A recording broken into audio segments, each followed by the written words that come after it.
안녕하세요. 사연을 부탁해입니다. 오늘의 사연을 소개하겠습니다. 바다를 바라보며 좋은 사람과 커피 한 잔을 마시고 있으니 참 행복하다는 생각이 듭니다. 이렇듯 다 내려놓으면 아무것도 아닌데 그동안 왜 그리도 아둥바둥 살아온 것인지 안타깝다는 생각만 드네요. 글재주가 없어 내용이 잘 전달될지 모르겠으나 잘 정리해 주시리라 믿습니다. 저는 50대 후반 여성이고 남편은 먼저 세상을 떠났습니다. 우리에게는 딸이 하나 있었고 저는 그 딸을 참 애지중지 키웠습니다. 다행히 경제적으로 크게 힘든 건 없었기에 서로 의지하며 잘 살았어요. 살면서 재혼 이야기가 몇 번 오간 적도 있었지만 영 마음이 내키지가 않더라고요. 거기다 딸을 키우다 보니 제가 재혼하게 되면 혹시라도 딸이 눈칫밥이라도 먹지 않을까 하는 생각도 들었거든요. 돈 걱정은 없었기에 굳이 그렇게 복잡하게 살고 싶지도 않았고요. 그러던 어느 날 시부모님께서 저를 시댁으로 불렀어요. 우리 아들은 그리 됐어도 너는 먹고 살아야 하지 않겠냐? 우리 손녀 잘 좀 부탁한다. 라며 제게 재산 일부를 주셨어요. 아버님, 어머님, 그 사람도 없는데 제가 이걸 어떻게 받아요? 고모 주세요. 그래야 나중에 뒤탈이 없습니다. 남편이 살아생전 이것저것 많이 준비를 해놨었기에 딸과 둘이 살아가는데 큰 어려움은 없었으니까요. 사람 일 모르는 거 아니겠니? 그동안 네가 우리한테 그리도 잘했었는데 우리가 이 정도도 못해주겠냐? 혹시 살다가 좋은 짝 나오면 재혼도 하고 그렇게 살거라. 아직 한참 젊은데 그리 살 순 없는 노릇 아니겠니? 시아버님께서 한마디 한마디 진심을 담아 말씀하셨어요. 시부모님께서 어떤 분들이신지 잘 알고 있었기에 그분들의 마음이 제게 고스란히 와닿아 마음이 아려왔습니다. 아버님, 그이 그렇게 보내고 가만히 생각해보니까 저는 남편 복이 없는 사람인 것 같아요. 그런 사람이 다른 사람 만나서 잘 살 수 있을까요? 저는 그냥 이렇게 우리 수아랑 의지하면서 살까 해요. 재혼 잘못해서 괜히 우리 수아 눈칫밥이라도 먹으면 그것도 할 짓이 아니고요. 제가 시부모님께 조용히 말을 했어요. 제 말을 듣던 시아버님께서 당부하듯 입을 여셨는데요. 그리고 내가 너한테 꼭 하고 싶은 말이 있는데 네 인생도 참 중요한 거다. 너무 자식을 위해서만 살지 말고 네 행복도 생각하며 살거라. 그동안 너 사는 거 보면 남편이랑 자식한테 너무 희생만 하고 살았잖니? 그렇게 나이 들면 후회밖에 안 남는 거야. 그러니까 간간히 네 인생을 찾아서 살도록 노력해야 하는 거야. 자식이 귀한 건 알지만 자식이 네 인생을 대신 살아주는 건 아니잖니? 그 뒤 시아버님께서는 제게 재산 일부를 주셨습니다. 이건 그동안 네가 우리한테 해줬던 것에 대한 우리 마음이다. 자식들보다 네가 우릴 더 챙기고 아꼈잖니? 넌 우리 자식이나 매 한 가지였다. 그러니까 앞으로는 찾아오지도 말고 행복하게 살아. 너 가고 나면 우리도 이사 갈 거야. 그러니까 우리 찾을 생각도 하지 마. 시아버님께서 단호하게 말씀하셨는데 옆에 앉아 계시던 시어머님께서는 눈물만 흘리고 계셨어요. 여보, 아무리 그래도 그렇지 며느리랑 연락은 하고 지내도 되잖아. 그동안 자식보다 더 살갑게 지냈는데 갑자기 이렇게 연락을 끊어버리면 난 어떻게 살란 말이야. 시어머니 눈에서 눈물이 끝도 없이 흘러내리고 있었어요. 이 사람아, 정신 차려. 우리가 놔줘야 수아 애미도 새 삶을 사는 거야. 우리 아들 그리 된 순간부터 우리 이젠 남남인 거야. 수아 애미도 새 인생 살아야지. 시아버님께서 호통까지 치셨어요. 아버님, 가끔 연락 정도는 해도 되잖아요. 굳이 이렇게까지 해야 해요? 가끔 연락? 그게 될 거 같니? 우리가 조금만 아파도 안달복달하던 네가 그게 될 거 같아? 이럴 땐 차라리 네가 우리 자식들처럼 인정머리 없었더라면 오히려 더 좋았을 것 같구나. 암튼 우린 다음 달 중으로 이사 갈 거니까 너도 잘 살아. 우린 이제 남남인 거다. 이제 그만 돌아가거라. 시아버님께서 시어머님을 이끌고 방으로 들어가셨어요. 그리고 시부모님은 정말로 이사를 가셨습니다. 시누이에게 연락을 해봤지만 시누이와도 연락이 되지 않았습니다. 한동안은 시부모님을 찾아 헤매기도 했지만 시부모님은 감쪽같이 자취를 감춰버린 채 사라졌어요. 그게 벌써 오래전의 일이네요. 그 뒤 저는 딸과 함께 잘 살고 있었습니다. 딸은 결혼해서 얼마 뒤 손주까지 안겨줬거든요. 손주는 세상 그 무엇과도 바꿀 수 없는 그런 존재였습니다.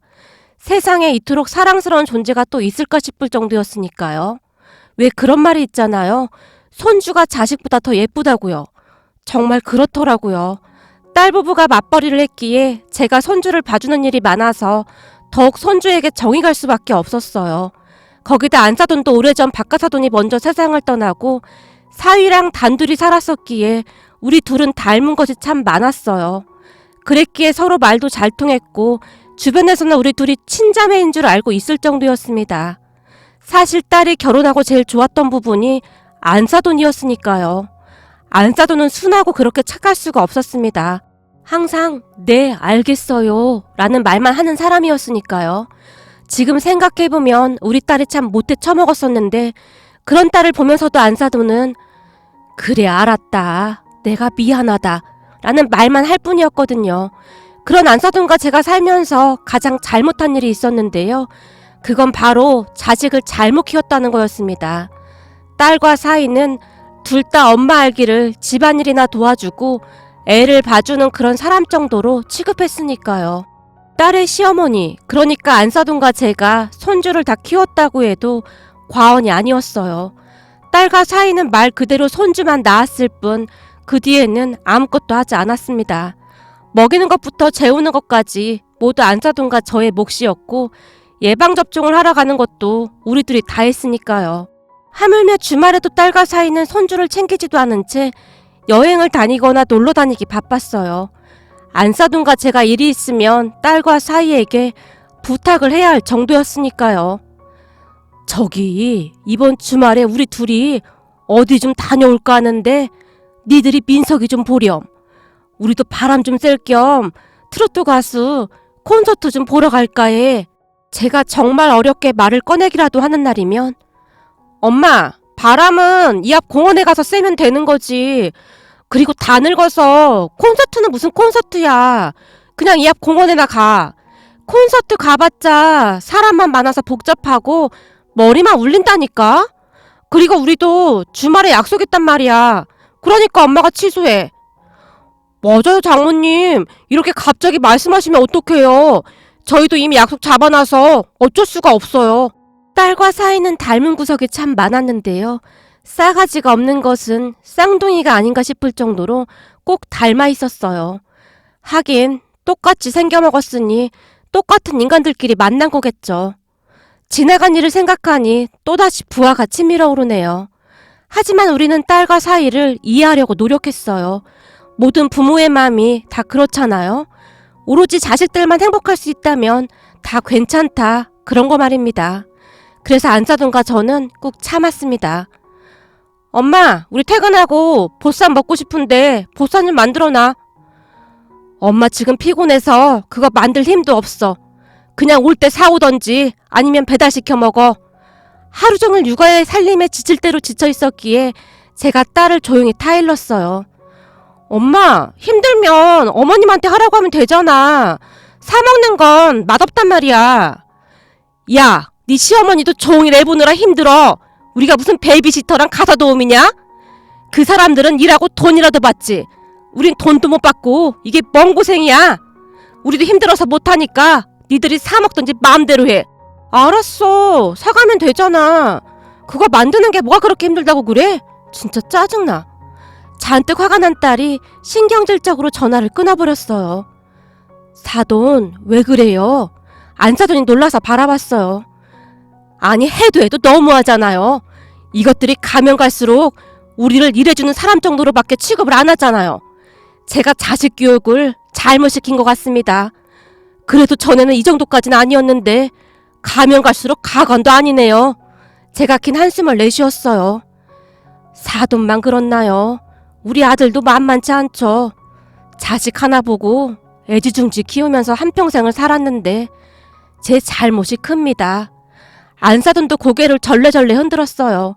그런데 그날 집에 도착한 딸과 사이를 보며 우리가 기겁할 수밖에 없었는데요. 둘이 같이 집에 들어서던 사위의 손에 보쌈이 들려있더라고요. 근데 둘 다 우리를 본 척만 척 하더니만 지들 방에 쏙 들어가더라고요. 그러더니 둘만 보쌈을 먹는 게 아니겠습니까? 종일 육아의 살림에 지칠 대로 지친 우리를 보며 최소한 먹어보라는 말이라도 해야 하는 거 아닌가요? 그 모습을 보며 갑자기 부하가 치밀어 올랐어요. 니들만 입이고 우린 조댕이냐? 종일 애보고 살림한 우리한테 먹어보란 말 한마디도 못하냐? 제가 딸을 노려보며 말했어요. 아까 엄마랑 어머님 먹는다는 말 없었잖아. 그럼 더 사오라고 하지 그랬어. 딱 2인분만 사와서 안 돼. 딸이 딱 잘라서 말했어요. 안 먹는다 안 먹어. 니들끼리 많이 처먹어. 사올 때 좀 더 사와서 같이 먹으면 좀 좋아. 참 인정머리하고는. 엄마 오늘따라 왜 자꾸 신경질이야. 그럼 와서 먹던지. 됐다. 우린 이만 갈 테니까 니들끼리 실컷 처먹어. 우리도 가서 맛있는 거 먹을 테니까. 제가 안 사던 손을 잡고 그곳을 나오려고 했는데요. 엄마 민석이도 데려가야지. 그 와중에 딸이 손주를 데려가라는 말을 하더군요. 니들 자식 니들이 봐. 우리도 좀 쉬어야겠다. 그러는 게 어딨어. 그럼 진작 말을 했어야지. 지금 말하면 어떡해. 딸이 다시 신경질을 부렸어요. 엄마 그럼 엄마가 민석이 좀 데리고 가. 사이가 안사돈을 바라봤어요. 안사돈도 지금 안 되네. 요즘 몸이 안 좋아서 말일세. 제가 사위의 말을 무시한 채 안사돈을 데리고 그곳을 나와버렸습니다. 사돈 괜찮을까요? 안사돈이 걱정스레 물었어요. 괜찮지 않으면요. 둘 다 아주 인간 말종입니다. 진짜 가면 갈수록 이런 개차반들이 없네요. 그렇게 안사돈과 저는 가까운 소고기집으로 향했습니다. 우리는 소고기 먹읍시다. 사돈 소고기 좋아하잖아요. 그럴까요? 소고기 좋죠. 그래도 안사돈이 이렇게 든든하게 제 옆에 있어주니 얼마나 다행인지 모르겠습니다. 만약 저 혼자 당했으면 어쩔 뻔했어요. 순간 안사돈의 눈시울이 붉어져 있었습니다. 그날 처음으로 안사돈이 제게 속마음을 이야기했습니다. 조금 전에도 말씀드렸듯이 안사돈은 절대 남의 험담을 하는 사람이 아니거든요. 항상 다 괜찮습니다 라고 말하던 사람인데 말은 안 하고 있었지만 안사돈도 사람인데 아무래도 그동안 쌓인 게 많긴 했겠죠. 그렇게 우리는 소고기를 주문해서 맛있게 먹었는데 어느 순간 안사돈이 눈물을 흘리지 뭡니까? 사돈 왜 그래요? 제가 자식 교육을 잘못 시켰나 봅니다. 안사돈이 맥주까지 들이키며 눈물을 흘렸습니다. 아마도 그때부터였던 것 같습니다. 그동안은 둘 다 자식만 보고 살았었는데 그게 잘못된 것임을 조금씩 깨닫기 시작했으니까요. 하지만 그 뒤에도 딸과 사이가 열뻗치게 하는 날이면 둘이 같이 한 잔씩 하면서 그냥저냥 살고 있었습니다. 하지만 우리의 마음이 조금씩 바뀌어가고 있었기에 우리와 딸 부부 사이에 말다툼이 조금씩 늘어만 갔습니다. 어느 날은 안사돈과 제가 화가 나서 시위를 하기도 했으니까요. 그러니까 주말에 손주를 못 봐주겠다며 으름장을 놓은 적도 있었는데요. 그 주 일요일 날 안사돈과 둘이 집에서 드라마를 보며 치킨을 시켜 먹으면서 여유로운 시간을 보내고 있었어요. 사돈, 치킨에는 맥주 아니겠어요? 우리도 맥주 같이 먹을까요? 치킨을 먹던 제가 안사돈을 바라봤어요. 맥주요? 그래도 지금 벌건 대낮인데 낮술은 애미애비도 못 알아본다고 하던데 좀 그렇지 않을까요? 아이고 사돈, 우리한테 애미가 있습니까? 애비가 있습니까? 좀 못 알아보면 어떻소? 우리도 그런 휴식이 있어야 하지 않겠소? 제가 안사돈을 꼬셨어요. 그럼 그럴까요? 하긴 뭐 둘이 왼종일 집에만 있는데 뭔 상관이겠어요? 그럼 그러지요. 그렇게 제가 맥주와 소주를 사서 집 안으로 들어갔어요. 사돈, 소주는 왜 샀어요? 안사돈이 놀라서 제게 물었어요. 사돈, 제가 얼마 전에 보니까 맥주랑 소주를 섞어 먹으면 그렇게 맛있대요. 우리도 그거 한번 만들어 먹어봅시다. 내가 만드는 법도 다 알아봤습니다. 그래요? 그럼 한번 먹어볼까요? 제 말에 안사돈의 눈빛이 반짝였어요. 잠시 뒤 제가 소맥을 만들어서 안사돈에게 건네줬는데요. 이야, 맛이 아주 기가 막히네요. 괜찮은데요? 맛을 본 안사돈이 활짝 웃었어요. 그렇죠. 제가 그랬잖아요. 맛이 아주 기가 막히다고요. 그렇게 안사돈과 저는 꽤 많은 양의 소맥을 마셨던 것 같은데 그 다음은 기억이 없습니다. 그 뒤에 우리는 거실에 대자로 뻗어서 다음날까지 잠이 들어버렸거든요. 엄마! 어머님! 밖에서 문 두드리는 소리가 나서 시계를 보니 다음날 아침이었으니까요. 에그머니나 이를 어째! 사돈 일어나봐요. 큰일 났네. 제가 안사돈을 흔들어 깨웠어요. 그리고는 급히 문을 열었는데요. 엄마, 우리 출근해야 하는데 이러고 있으면 어떡해. 뭐야, 어머님도 여기 계셨던 거야? 요즘 두 분이 왜 이러는 거야? 우선 민석이 좀 받아봐. 나 지금 가도 지각이란 말이야. 도대체 왜 이러는 거야? 라며 딸이 손주를 우리에게 맡긴 채 서둘러 출근을 했어요. 사돈, 우리 어제 얼마나 마신 겁니까? 글쎄요, 기억도 잘 안 나네요. 둘이서 마주보고 얼마나 웃었는지 모르겠습니다. 그 뒤에도 우리는 간혹가다 소맥을 마시며 하루하루 버티면서 살고 있었습니다. 그러다가 결국 사건이 터지고 말았는데요. 어느 날 안사돈이 사돈, 내가 몸이 으슬으슬한 게 감기 몸살 기운이 있는 것 같아서 혹시나 사돈이랑 민석이한테 옮기면 안 되니까 오늘은 병원 좀 갔다가 집에 있을게요. 하루만 사돈이 민석이 좀 봐주실래요? 안사돈이 잔뜩 쉰 목소리로 힘겹게 말했어요. 괜찮다 받아요. 근데 어디 많이 아프신 건 아니죠? 병원은 꼭 가봐야 합니다. 우리 나이 때는 특히 건강관리 잘해야 해요. 저도 어제부터 몸이 좀 안 좋아서 애들 들어오면 바로 집에 가서 일찍 쉴까 합니다. 그렇게 그날은 저 혼자 손주를 돌보고 있었습니다. 사실 저도 며칠 전부터 감기 몸살 기운이 있는 것 같기도 하고 아무튼 계속 몸이 좋지 않았어요. 그랬기에 딸과 사이가 오기만을 손꼽아 기다리고 있었는데요. 얼마 뒤 딸에게 전화가 걸려왔습니다. 엄마, 우리 퇴근하고 바로 속초 내려갈 거거든? 갔다가 일요일날 올라올게. 뭐? 속초는 갑자기 왜 가? 아침까지도 그런 말 없었잖아. 아니, 요즘 기분도 안 좋고 해서 바람이나 좀 쐬고 오려고. 수아야, 오늘은 그냥 집에 일찍 오면 안 되겠니? 엄마 몸이 좀 안 좋아서 그래. 며칠 전부터 열도 좀 나는 것 같고. 그때 당시 저는 이미 녹초가 되어 있었기에 제가 힘겹게 말을 꺼냈어요. 안 돼. 벌써 숙소 다 예약했단 말이야. 그리고 엄마 아프면 시어머니한테 민석이 보라고 하면 되잖아.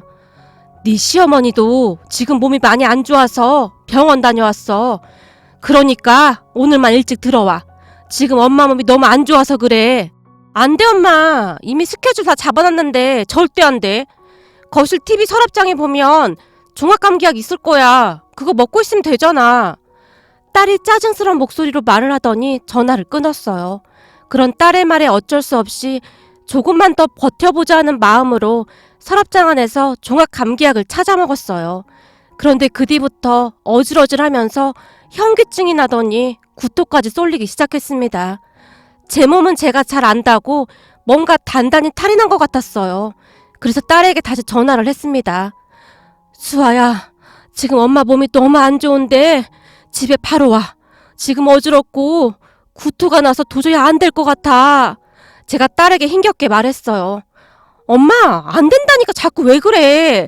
우리 지금 톨게이트 빠져나와서 고속도로 탔어. 못 돌아가. 넌 지금 엄마가 아프다는데 어쩌면 이럴 수가 있어. 엄마, 오늘따라 왜 그래. 그냥 좀 누워있으면 되잖아. 나 바쁘니까 전화 못 받아. 딸이 다시 전화를 끊었어요. 아마도 그때부터였던 것 같습니다. 딸과 사위에게 그나마 남아있던 정조차 뚝 떨어졌던 것이 말이죠. 그 뒤 몸은 더욱 안 좋아졌고 결국 제가 안사돈에게 전화를 했습니다. 안사돈, 정말 미안한데요. 제가 지금 몸이 너무 안 좋아요. 저 좀 도와주세요. 힘겹게 말을 하던 제가 휴대폰을 놓쳤어요. 사돈, 잠깐만 기다려요. 내가 지금 바로 갈게요. 아마도 그 순간 제가 정신을 잃은 것 같은데요. 안사돈의 말에 의하면 중간에 제가 말을 하지 않아서 급히 119에 전화를 한 모양이었어요. 그렇게 저는 응급실로 실려갔습니다. 병원에서는 약간의 폐렴 증세가 있다고 했는데요. 거기다 종합감기약을 먹기 위해 억지로 밥을 조금 먹었던 것까지 얹히면서 단단히 잘못된 것 같았어요. 결국 저는 한동안 병원에 입원을 해야만 했습니다. 그리고 그 뒤 안사돈과 제 생각이 완전히 바뀌었는데요. 제가 눈을 뜨자마자 안사돈이 대성통곡을 했거든요. 사돈이 잘못되는 줄 알고 내가 얼마나 놀랐는 줄 아십니까? 보세요. 아직도 손발이 떨리네요. 몸이 그렇게 안 좋으면 저한테 빨리 연락을 하지 왜 그랬어요? 안사돈이 원망스럽다는 듯이 바라봤어요. 사돈도 몸이 계속 안 좋았었잖아요. 조금만 참으면 되겠지 싶었어요. 많이 놀라셨죠? 미안한 마음에 제가 안사돈의 손을 잡았습니다. 사돈, 내가 얼마나 무서웠는지 아십니까? 난 이제 사돈 없이는 못 산단 말입니다. 안사돈이 다시 통곡을 했어요. 눈물을 어찌나 많이 흘렸던 것인지 안사돈의 얼굴은 눈 뜨고 볼 수가 없을 정도였습니다. 근데 애들은 아직 안 왔어요. 제가 안사돈을 바라봤는데요. 말도 마세요. 둘 다 전화도 안 받고 이런 싹퉁 바가지들이 어디 있단 말입니까? 나도 이제는 더 이상 못 참습니다. 둘 다 아주 가만 안 둘 참입니다. 지금껏 살면서 싫은 소리 한번 해본 적이 없던 안사돈의 입에서 험한 말들이 새어나왔어요. 그러다가 안사돈이 신고 있는 신발을 보게 되었는데요. 세상에나 신발을 짝짝으로 신고 있지 않겠어요? 근데 사돈, 신발이 왜 그래요? 말도 마세요. 사돈 전화 받고 민석이 급히 옆집에 부탁하고 얼마나 놀랐던지 신발이 이 지경인지도 몰랐지 뭡니까? 어쩐지 계속 쩔뚝거려지길래 이상해서 봤더니 이렇게 신고 나왔더라고요. 그렇게 일요일 저녁이 돼서야 딸과 사이가 병원으로 찾아왔는데요. 우린 이렇게 아픈지 몰랐지. 그럼 많이 아프다고 말을 했어야지. 라는 말을 할 뿐이었어요. 만약 그때 그 순간 딸과 사이가 잘못했어요. 우리가 생각이 짧았어요. 라며 진심으로 뉘우쳤다면 최악의 상황까지는 가지 않았을까 생각해 볼 뿐입니다. 그 사건으로 인해 안사돈과 저는 180도로 돌변했으니까요. 먼저 말을 꺼낸 건 착하디 착한 안사돈이었습니다. 사돈, 우리가 이 정도로 키웠으면 부모 도리는 다 한 거 아닙니까? 그렇죠. 우린 할 만큼 했죠. 제가 씁쓸한 표정으로 안사돈을 바라봤어요. 그럼 우리도 이젠 우리 인생 삽시다. 네? 우리 인생이요? 제가 놀라서 다시 안사돈을 바라봤는데요. 우리가 언제까지 자식들 뒤치다거리만 하고 살 수는 없지 않습니까? 그렇긴 하지만 그럼 뭘 어떻게 하자는 거죠? 이참에 자식들과 인연을 끊읍시다. 사돈도 이번에 저 둘이 하는 행동 봤잖아요. 전혀 미안해하지도 않고 사람이라면 저럴 수는 없는 겁니다. 안사돈의 눈이 이글거리고 있었어요. 그런 안사돈의 이야기를 들으며 다시 화가 치밀어 올랐습니다. 사돈 119에 실려가는 거 보고 제가 얼마나 무서웠는지 압니까? 우리 둘이 오래오래 같이 살면서 소맥도 먹고 소고기도 먹고 예쁜 옷도 입고 그러고 삽시다. 안사돈이 제 손을 꼭 붙잡았어요. 그럼 이왕 이렇게 된 거 안사돈 소원이라던 그것도 하나 살까요? 제 소원이요? 네, 사돈이 그렇게 소원이라던 그 캠핑카요.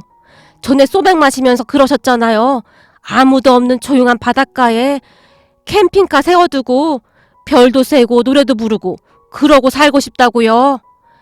그치만 캠핑카 그거 엄청 비싼 거 아닙니까?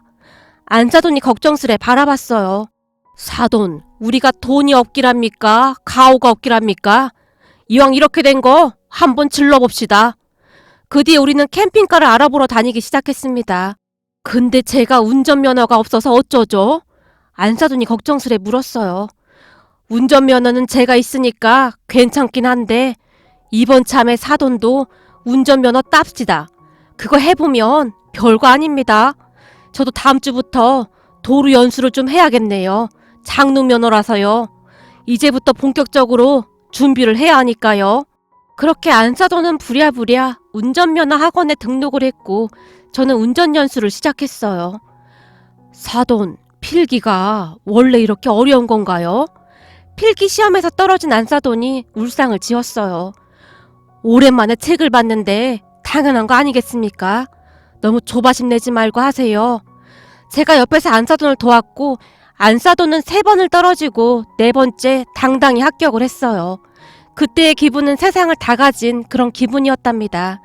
우리는 그렇게 딸과 사위 몰래 철저히 준비를 해나갔습니다. 우선 우리가 가지고 있던 양쪽 집을 처분했고 몇 달을 알아보다가 결국 캠핑카를 샀습니다. 캠핑카를 보며 안사돈이 좋아한 건 말할 것도 없었고요. 세상에나 이렇게나 좋네요. 집이 따로 없어요. 바닷가에 차 세워놓고 소맥에 치킨 먹으면 아주 좋겠는데요.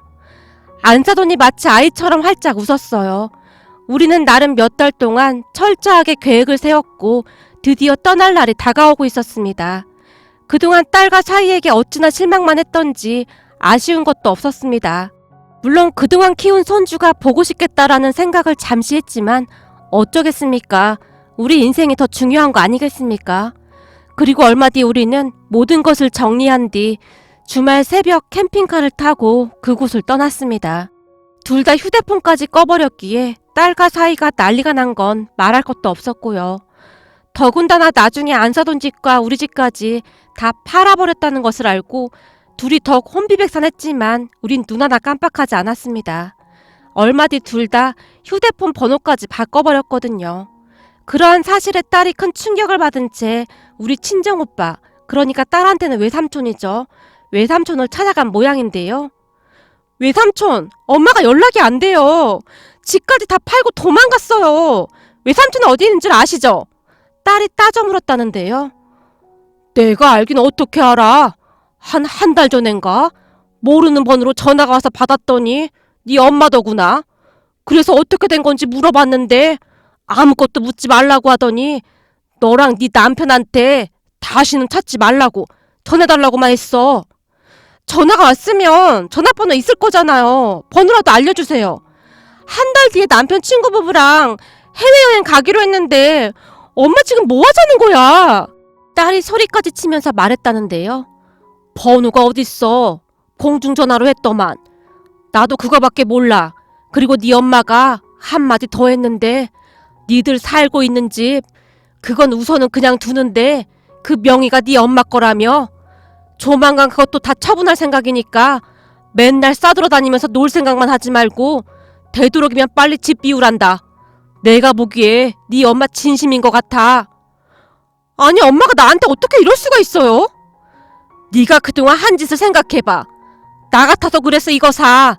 내가 들어보니 너 네 엄마 병원 응급실 실려간 뒤에도 민석이 맡기고 맨날 싸돌아다녔더구나. 그러고도 니들이 사람이냐?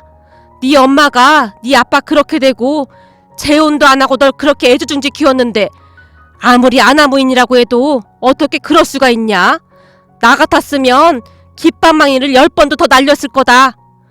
외삼촌은 엄마 번호 알잖아요. 그거 알려주세요. 진짜 모른다니까. 거기다 그때 전화 오고 여지껏 한 번도 안 왔어. 근데 네 엄마 목소리가 아주 좋아 보이더구나. 그 말에 딸이 안절부절 못했다고 하는데요. 안사돈과 저는 그렇게 잘 살고 있습니다. 캠핑카로 전국 여행 중인데요. 안사돈이 그렇게 좋아할 수가 없습니다. 얼마 전에는 여행 중에 백화점에 들러서 옷도 몇 벌씩 쫙 빼입었는데요. 둘 다 요즘 최신 유행하는 선글라스에 우아하게 꽃무늬가 새겨진 스카프도 하나씩 샀습니다. 거기다 사돈은 빨간색 자켓, 그리고 저는 트렌치 코트까지 사서 멋스럽게 차려입었답니다. 사돈, 빨간색이 아주 잘 어울립니다. 20년은 젊어 보입니다. 그러게요. 내가 이 빨간색 자켓을 얼마나 사고 싶었는지 모릅니다. 전에는 우리 아들이 요란스럽게 무슨 빨간색을 사냐고 해서 한 번도 못 입어봤었는데 아주 마음에 드네요. 사돈, 앞으로는 하고 싶은 거 다 해도 됩니다. 누구 눈치 볼 필요 없습니다. 그리고 저번에 못 갔던 그 트로트 콘서트도 이참에 쫙 빼입고 한번 갑시다. 콘서트요? 좋죠. 이제 남는 게 시간인데 하고 싶은 거 다 해보자고요. 우리는 그렇게 전국 팔도를 돌아다니고 있습니다. 캠핑카를 타고 다니다 힘들면 예쁜 펜션에 들러서 쉬어가기도 하면서 여유로운 생활을 만끽하고 있답니다. 진작에 이리 살 것을 왜 그리도 아등바등 산 것인지 모르겠네요. 그리고 최근에는 캠핑카를 타고 다니면서 둘이서 같이 살 집을 하나 받은 곳이 있는데요. 공기도 좋고 물도 좋고 둘이 가진 돈으로 그곳에서 행복하게 살기로 했답니다. 비록 사돈지간이긴 하지만 자매처럼 그렇게 살아갈 생각입니다. 얼마 전에는 공중전화로 친정 오빠에게 전화를 했는데요. 네가 진작에 그랬어야 했다. 내가 몰래 가서 보니 둘이 아주 정신없이 사는 것 같더구나. 그러니까 넌 앞으로 그렇게 즐기면서 살아. 나도 너 보면서 느낀 게 참 많다. 우리도 막내딸 결혼만 시키면 아내랑 나도 동생처럼 그렇게 살고 싶어. 동생이 내 인생 롤모델이야.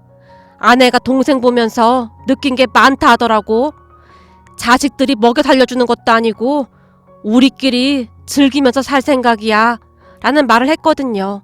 제가 이렇게 글을 보낸 이유는 혹시나 안사돈이나 저처럼 그렇게 사시는 분들이 있으시다면 조금씩 내려놔도 되지 않나 싶어서입니다.